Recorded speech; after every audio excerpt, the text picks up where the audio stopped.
It's a beautiful, beautiful Monday morning, and of course, you see that we are coming at you live on the MITV channel 43 on UHF. Now, it's quite interesting that we're back on UHF. For those who have missed us, we definitely have missed you too. And of course, you can still watch us on DSTV 255 when we're streaming live on Facebook or on YouTube at MITV Nigeria. My name is Tomisin, and with me this morning is YinkaKenny. Call my name now. What's up? What are you feeling like? I'm not want you to mention your name by yourself, because if you mention some people's name, they'll start telling you. You know, it's quite interesting. Happy Democracy Day again. Yeah. You see, it's good, but with all these, just unfortunate that with all the insecurity, the fear in the atmosphere, and all of that, I tell you, it's some sort of low key. It's been this particular year. It's been so much played down. I begin to ask myself: is it because it fell on a Sunday, or because what's really the problem is? I think a lot of news had gone round way before that, talking about the kind of violence that is likely to occur. People had speculated that it was going to be violent, people were going to be killed, or people were going to be attacked. Oh, that's true. We had people, credible people, people who are very diligent at their work, who said to us that they cannot afford to come out or come to work because of the kind of environment they're living in, and the kind of environment, dictates how porous, it will be. And then sometimes how dangerous it is to move at night. So for those who had to work at night, even in the broadcasting world, majority of them either had recorded much earlier or they didn't come at all. So honestly, people were scared, really. I think that was why it was really downplayed. Yes. But well, good to know that at least, I don't know, I've not seen the news this morning, at least no anarchy. You said? You said? Really. You said? No, like you said. No, I just pray that there is really no cause for alarm yesterday. So at least we can. Of course, there was no cause for alarm as to all the speculations of violence and what could have happened. Yes, all of that was, But at least, unfortunately, the fallout of the Owo massacre. I think a lot of people did not go to church yesterday because of the fear. Let me be frank with you, YinkaKenny. If you were in Owo yesterday, I tell you, would you go to church? I tell you. Okay, please, you're not even being in Lagos. Let me ask you: if you were in Usho, is the next small community to Owo and Ogbese, would you go to church? Even being in Lagos, like I was saying last week. A lot of people went online. Yes, like I was saying last week that. As spiritual as I am, I'm beginning to like, hey, these church things, hey, God help us, because if the kind of church I attend, if it's becoming our online services.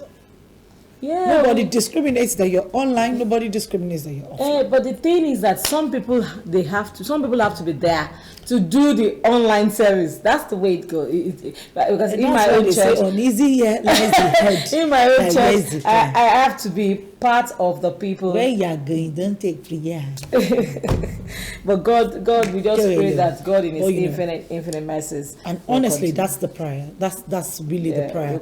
I think one of the biggest reasons we should be going to church right now and possibly gathering for any reason and praying in our private corners is to pray for maximum protection, because it's not the fault of the government that some people have decided to go on a rampage and kill innocent people. At the same time, the people who are doing these things do not they find all kinds of irritable reasons to justify the senseless killings that they have been going about doing. I think we should just generally pray for Nigeria. We should pray for Nigeria. We really, and that's something in my church I want to say that we have been doing at every point in time, really praying rigorously for Nigeria. The country. But Tomisin, before we go on, having said that, we cannot but say congratulations to our already dear Olushe's. Yeah, interesting. I thought he was going to be here here this morning so we could sing for him. He's a jolly good fellow. I just knew. I just somewhere behind my head. I knew it wasn't going to make it. It wasn't going to. It was the preparations and everything, and the event and all of that.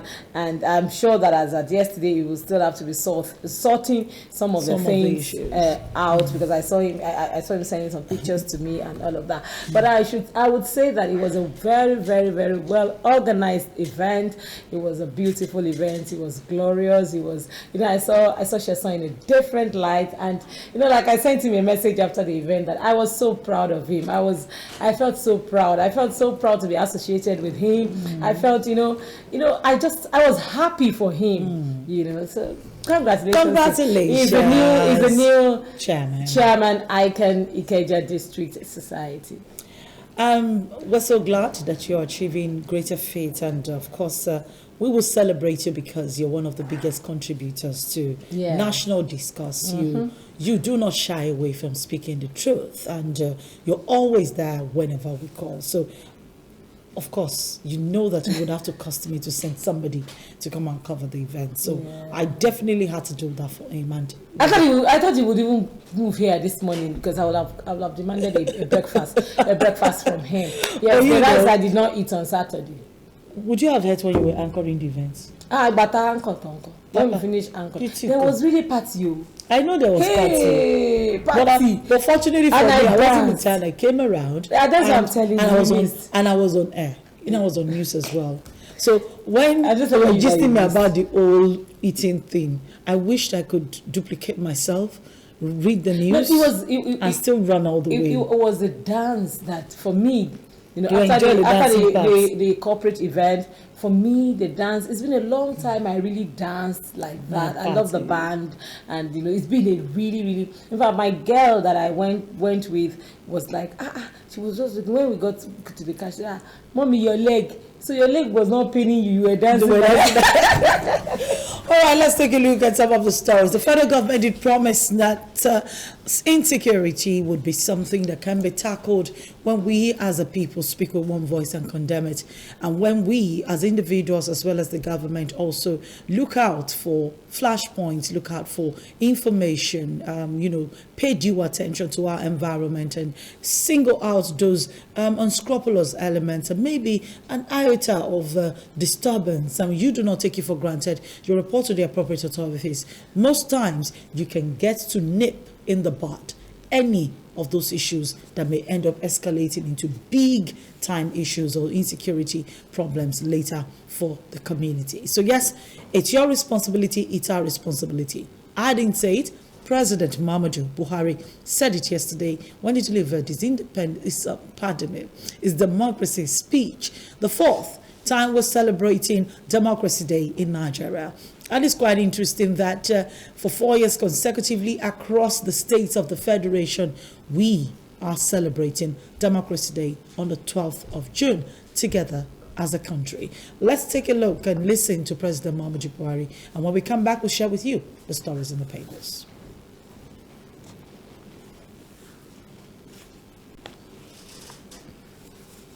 And an occasion to celebrate freedom and unity of our nation. From 1999, we consistently celebrated Democracy Day to mark the end of military rule and the return of power and control into the hands of those freely elected by the people. On this day, Nigerians recommit themselves to ensuring we protect and preserve the ideals of democracy. In 2018, we moved Democracy Day from 29th of May to the 12th of June. This change was to remind all Nigerians of one free election, after which the presumed winner, along with Nigerians, were denied their rights and their choice. On June 12, 1993, Nigerians saw the best in our citizens as we all went out to vote peacefully. By June 24, 1993, we also saw the worst of our leadership as the elections were annulled. We must never forget the sacrifices of the heroes of Nigeria's democracy during 1993. Their patriotism and peaceful struggle should guide our actions, especially when it comes to electing our leaders and holding them accountable now and in future. Fellow Nigerians, this is my last Democracy Day speech as your president. By June 12, 2023, exactly 1 year from today, you will already have a new president. I remain committed and determined to ensure that the new president is elected through a peaceful and transparent process. It is important for all of us to remember that June 12, 2023 will be exactly 30 years from 1993 presidential elections. In honor and memory of one of our national heroes for democracy, Chief MKO Abiola, GCFR, we must all work together to ensure this transition is done in a peaceful manner. I am hopeful that we can achieve this. The signs so far are positive.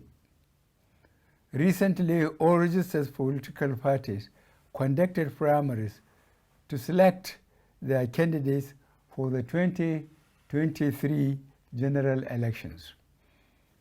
These primaries were peaceful and orderly. Those who won were magnanimous in their victories.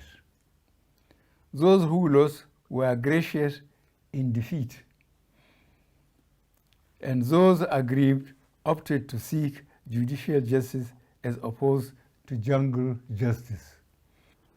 I followed the party primaries closely from the state level to the presidential level. I was very impressed to see across all the political parties that most candidates ran issue-based campaigns. The language and the tone throughout were on the whole measured and controlled. Another positive that came from the 2022 party primaries was a significant increase in women and youth, particularly across all parties. I was very pleased to see this development. This augurs well for the future. These trends clearly show the level of maturity our democracy has achieved in the last 23 years. As we move into the general election campaign season, we must sustain this mature attitude to campaigning and ultimately voting. We must never see it as a do or die affair.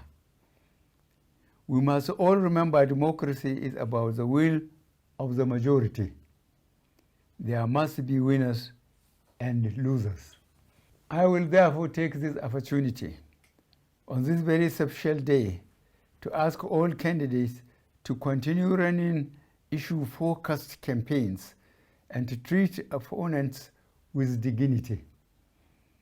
As leaders, you must all showcase high character and never forget that the world is watching us and Africa looks up to Nigeria to provide example in governance. The tone you set at the top will surely be replicated in your followers.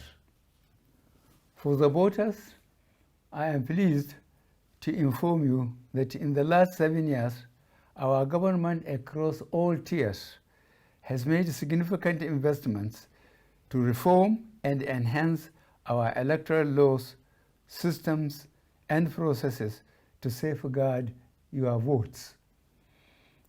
The executive, legislature, and judiciary were and still remain united and committed to ensure those reforms are fully implemented in the 2023 general elections.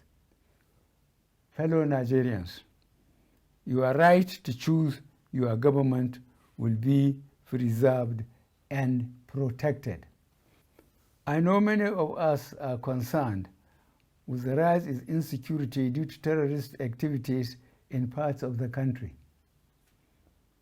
As a government, we are working hard to contain and address these challenges and ensure that the 2023 general elections are safe and secure for all Nigerians. To achieve this, however, we must all contribute.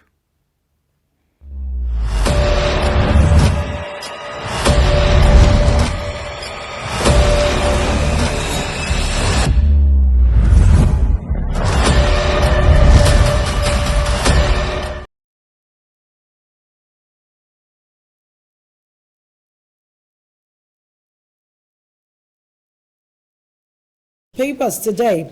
The Nation newspaper begins with just above the nameplates, gunmen kill 11 in Benue communities. I told you.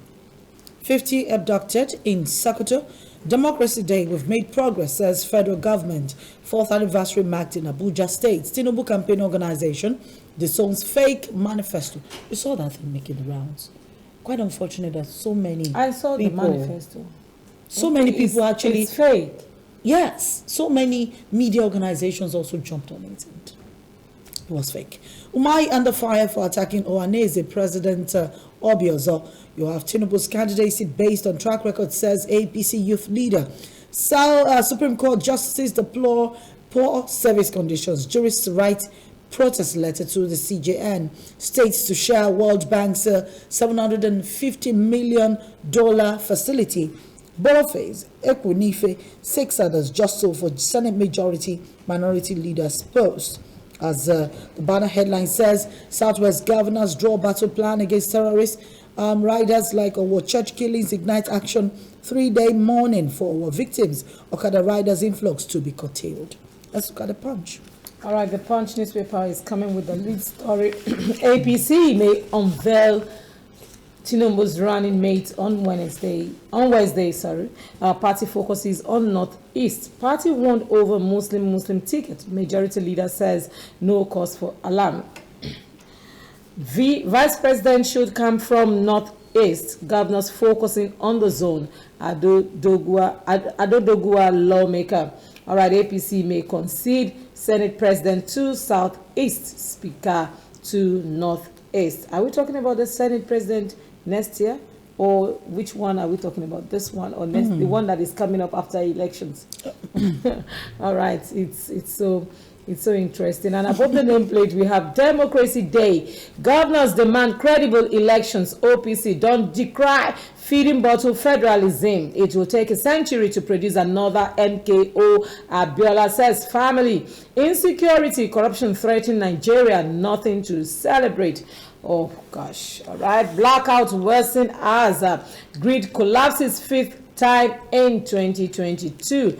Honestly, I don't want to go there. You know, it's been about 2 weeks now that we've been experiencing the blackout, and it's been. And then they give us light, and then they punish us for the next few days. Honestly, I knew we were coming to this place. People like they have been saying things like, "Thank God it's not a grid this time. Thank God it's not a grid this time." Lo and behold, it is the grid.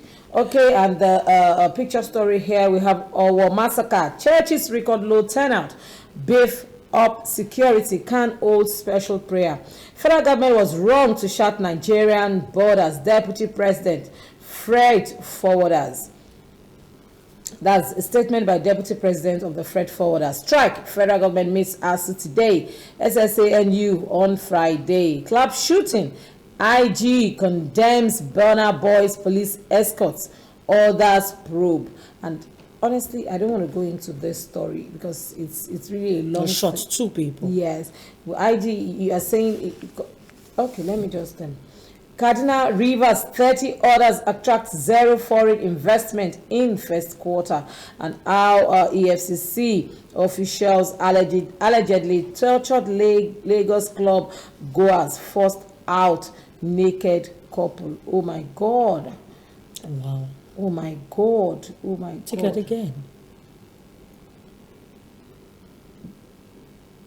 EFC, are they sure they are EFCC officials that did that?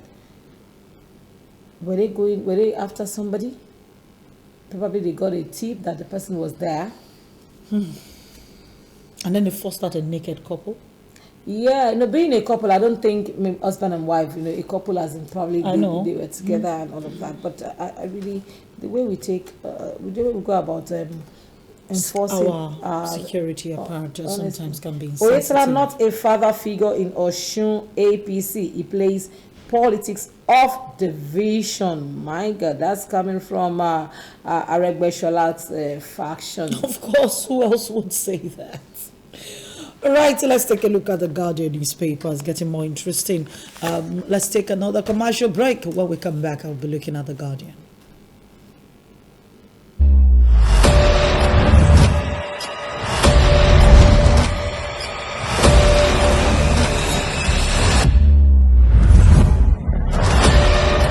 Can insist. We'll soon name top Nigerians behind pipeline vandalism, says NSCDC spokesperson. Emulator Biola saved Nigeria's democracy. Afenifere Shoyinka Adams bemoans state of economy governance 23 years after democracy. Sanwo-Olu sacrifices of June 12 responsible for today's democracy. Implement Abiola's manifesto. Family tells the federal government. PDP task Buhari APC on promotion of civil rule. Yakasai Nigeria needs to sit up, catch up with Malaysia and Indonesia. PDP caucus moves to endorse Wike as Atiku's running mate. Serap task Atiku, Tinubu others on asset declaration, vote buying. Leave behind credible elections in 2023. CDD advises Buhari there's nothing to celebrate on Democracy Day, ASU declares. Right, those are the stories that made the front page of the Guardian.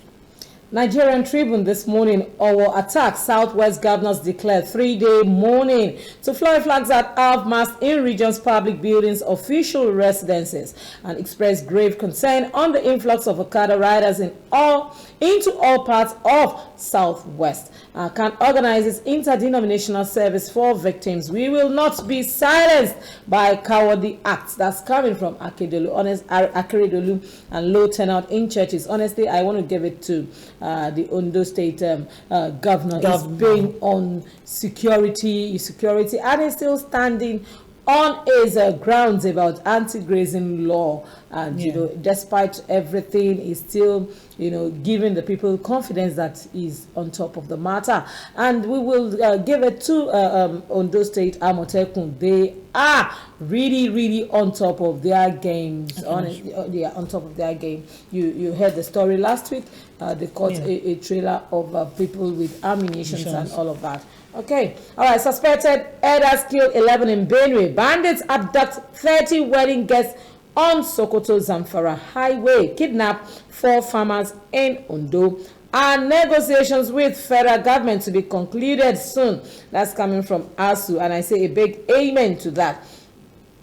NDLEA arrests 39 in Abuja raids. Destroys hectares of cannabis farm in Edo. And Ekitipol IGP deploys 4 AIGs, 3 CPs, mobile force commanders, DIG Kokumo to lead team, and tension as APC SDP supporters engage in bloody clash. And above the nameplate, we have Democracy Day, and Nigerians must remain resilient, committed to democratic ideals. That's coming from governors. And Northeast favor to produce Tinubu's running mate, and APC legacy parties struggle for slot. PDP reps caucus to endorse Wike as Atiku's running mate. What do you think about that? Atiku, I don't think they're just looking at picking someone from the south. I think it's a matter of who can withstand, who can increase the spending power of the PDP in that election. Because Wike, another big spender during the PDP primaries, who also allegedly, doled out some. Don't let PDP people allegedly. come and carry you this money. Allegedly doled out, certain amounts of dollars, Atiku, another big spender over the years, has been one of the biggest spenders in PDP. Well, Tinubu also has been alleged to be, to have dollars also. That's what I'm saying. I said, so imagine a combination of, so the idea of picking Wike. Tomisin, by 2027, probably I'm going to suspend media and try to be a delegate. No. We won't even start like that. I think. How do we go? I think in 2027, I will will you from 2023 anyway. I'm going to will you to one of them as either the third wife or the fourth wife. I'm going to collect your bride price. You are not even nice at all. You are not nice. But hold on. Nice. Wouldn't you rather I will you to somebody who obviously can pay me like $200,000 just for willing you to him? Yeah. And see, if the person can give you $200,000, just imagine the billions of dollars the person can give you. Just imagine it, as in calculate the dollars in your head now. Nice. What other position is bigger than the wife of somebody who is giving no dollars? Honestly, because the way politics and politicking, the way it's going, played in this part of the world, it's amazing. It's really, really amazing, and the tussle and all of that. And I think there was a statement last week. Did it come from the ex-president Jonathan advising the candidates now that they should please that avert shedding of blood, that their ambition should not take away people's lives, and I hope they will take to that, because honestly, one of the things President Muhammadu Buhari is also excited about is the fact that this entire process came and went smoothly. And I would say that, like I said last week, I would say that I really admire his position on the APC primaries, because it would have been a disaster if had taken onto one side and left the other side. It would have been a really big disaster, really big disaster. But of course, we do know that whenever we talk politics, we have to play our part as a people. Quite a number of people are still finding it difficult to go collect their voters card, and I'm just wondering, are we going to vote on Twitter and Facebook? No, I think there will be an extension. There should be an extension. They've deployed more officers and equipment to Lagos as well, to make sure people can go register and of course get their voters card. Honestly, having said that, I must credit Nigerian youth for the good initiative they are taking all over the nation. Some set of youth came together. I think it was on Saturday, or is it going to be next week Saturday, for a concert, a free concert, at the TBS. Oh, it's not a free concert, it's a PVC concert. And that's it now. And they insisted on the fact that it's your PVC, and if you really do not have, you can come and register. Honestly, and a lot of people are doing different things, trying to just make to sure drive for the PVC drive. Yes, to be and please. After the PVC, a lot of people will actually get the PVC. It shouldn't just be a form of identity card. It shouldn't just be a form of identity card. Please, and if you know that you're going to relocate from wherever you are living right now before the 2023 general elections in February, do us a favor. Do not use the current address. Use the address of the place that you're going to. If you know that you're likely to be in school, for example, go register in school. If you know that you're likely to be in your parents' house, please go register in that locality. And some of us that we have even moved, we should go and do the regular validation. Yes, because I got mine from my previous past apartment. So, and this time around I'm going to be voting around there, and I just hope that I will not be disenfranchised again. No, but this time around, what I went through, the bimodal system is going to be used as against the what's that card you guys use? Card reader. As against the card reader. That's a system that was used in Anambra, and it worked. So that's what they're going to deploy also to Ekiti state elections this week. And mind you, the Ekiti state governorship election is taking place on the 18th of June. That's just on Saturday. And so we know that you're going to be keeping in touch with whatever happened that day. We're going to be giving you information as to what's going to happen and what will be. It will be like a live update right here on MITV. So you wouldn't want to miss any part of our programming for that. So yes, by the time they finish in Ekiti, and of course they try to know next month, we would know where we are.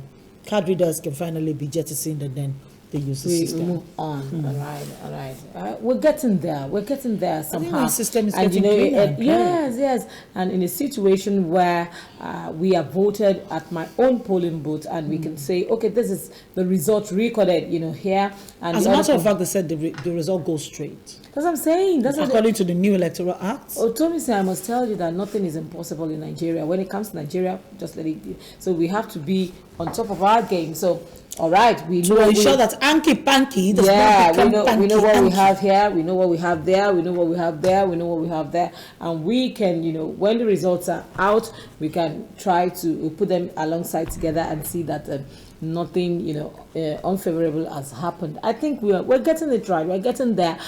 Someone was saying that blah and blah and blah. I said Nigeria, we're still work in progress. That yes, most of the times we try to compare ourselves with foreign countries, but we tend to forget the fact that Nigeria is just a little bit over 60 years of age, and a lot of these countries we are talking about are over 200 years. Yeah, and they have gone of their own independence. Anyway. Yeah, and they have gone through their own. They've gone through their gutters. Some of them are even still in the gutters as we speak. Some of them are older than Nigeria in terms of independence, and they are not close to getting it right. Of course, we try to compare Nigeria with these countries because we're looking at the size. But the Republic of China, that we say, similar demographics, of course, with the United States of America as well. We are not talking about the same setting. America is not our mates. But I think we're getting there. We're making our attempts. We're getting there. It keeps getting better and better, and I think it can only get better. And I think we will get. And I want to.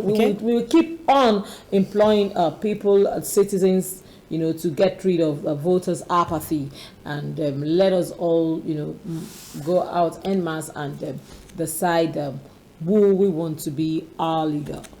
Come 2023. My name is YinkaKenny. All right, as we go, we're starting a new program today, 8:30 to 9:30. It's called Political Arena. You wouldn't want to miss any part of that. Just make sure you stay glued to your TV. A conversation like you've never seen before. And that's 8:30 to 9:30 p.m. 8:30 to 9:30 p.m. every Monday. My name is Tomisin. I'll see you again tomorrow morning, bright and early on the Bumper Breakfast.